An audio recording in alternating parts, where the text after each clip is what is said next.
What's up everybody, Gramps here. In this video we're beginning a brand new series based around kayak bass fishing. In this video I'm going to cover 8 things I think you should consider when buying your first fishing kayak. Let's get started. First thing I think you should consider is whether you choose a sit-on or sit-in kayak. There's pros and cons to both. A sit-on, as we see here with this Old Town Sportsman 106, is actually my preference, and there's a lot of good reasons for it.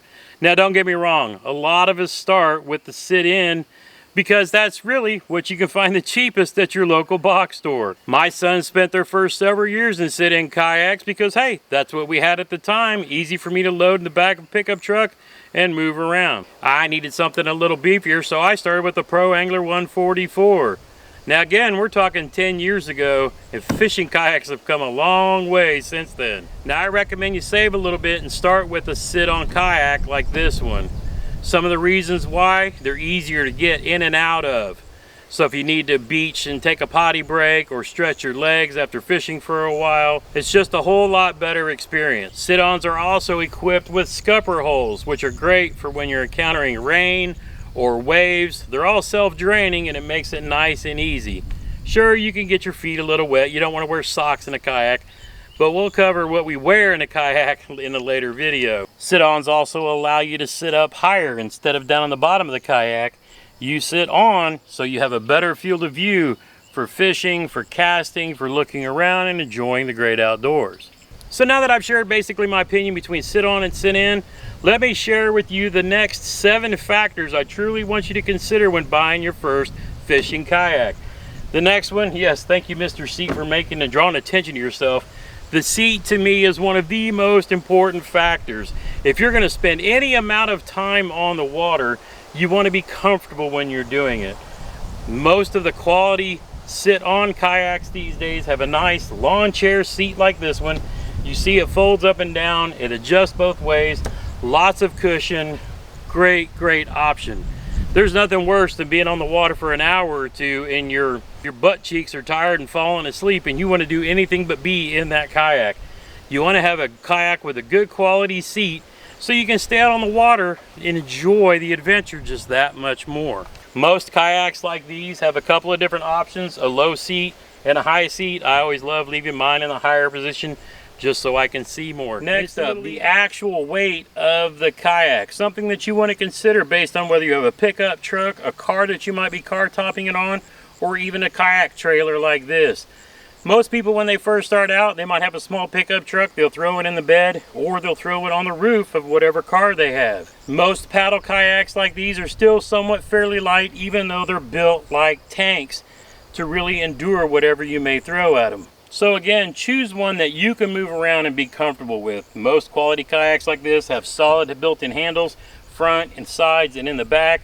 Make it easier for single or 2 people to carry around. Next we'll talk about weight capacity, which based on different manufacturers means something a little different. Sometimes the actual weight capacity includes the weight of the kayak, the person, and the amount of gear that the kayak can handle, versus some it's the person and the amount of gear in there, and that's what the kayak can hold. Check with your various manufacturers and make sure you buy enough kayak to support you and your gear. Now let's talk kayak length for a second. This kayak is 10'6". They say longer kayaks are better for maneuverability, so if you're fishing in rivers with current or lakes or even ocean, longer kayaks would be a better option. If you're fishing ponds and creeks and strip pits, things like that we have here in southern Indiana, a shorter kayak like this one will do just fine. Now the next key factor for me is one of the most important, and that's the width of the kayak. Width equals spreading out the weight distribution on the water, and the way these holes are designed, it's actually built to be able to stand up and fish out of. Now, I have a bad left knee. I don't do a whole lot of standing up in my fishing kayak purely for the fact that my left knee isn't stable. I can and have stood up in these before with no issue whatsoever. My biggest thing is, as far as width goes, is being in a chair like this and sitting, since I'm, short and round, a heavy-set guy just under 300 pounds, when you're leaning left or right trying to land a fish, tipping over could be a big fear factor for a lot of people.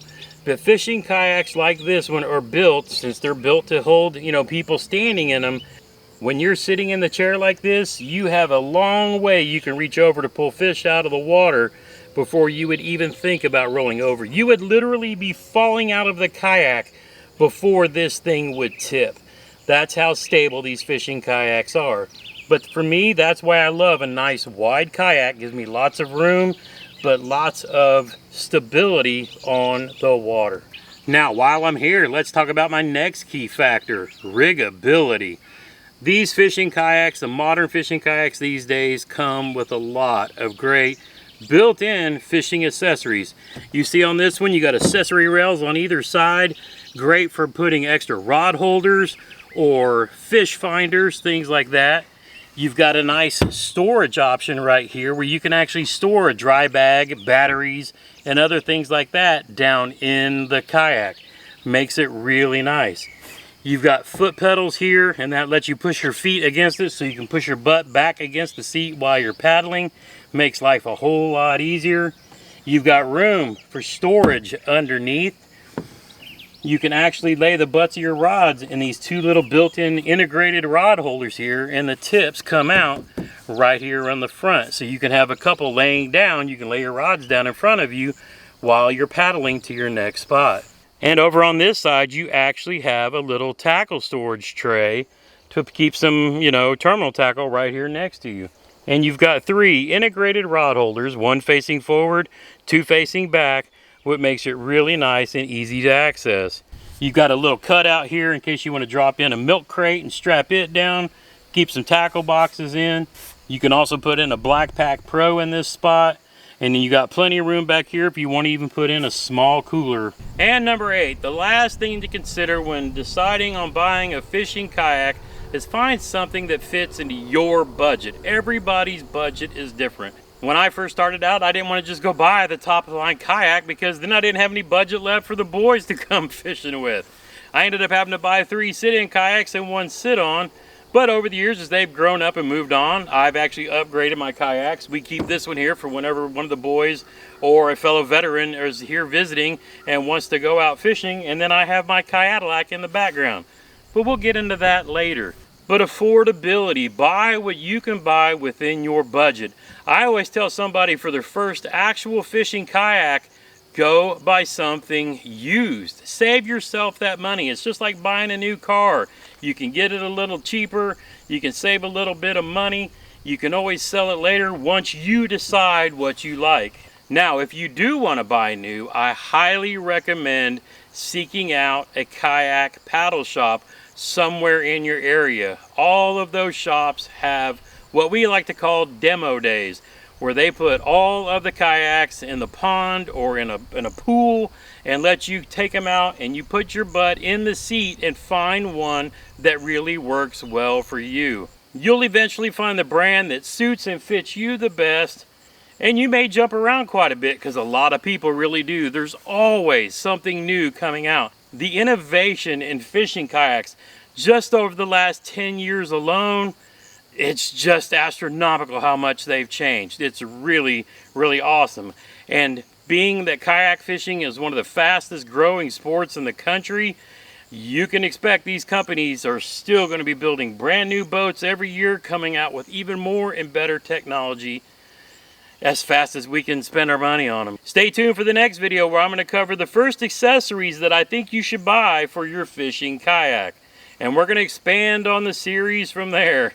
I've got at least 5 or 6 different videos in mind for brand new kayak anglers to share as much information as I can with you to hopefully save you some money and, hopefully not make some of the mistakes that I made as I was learning along the way.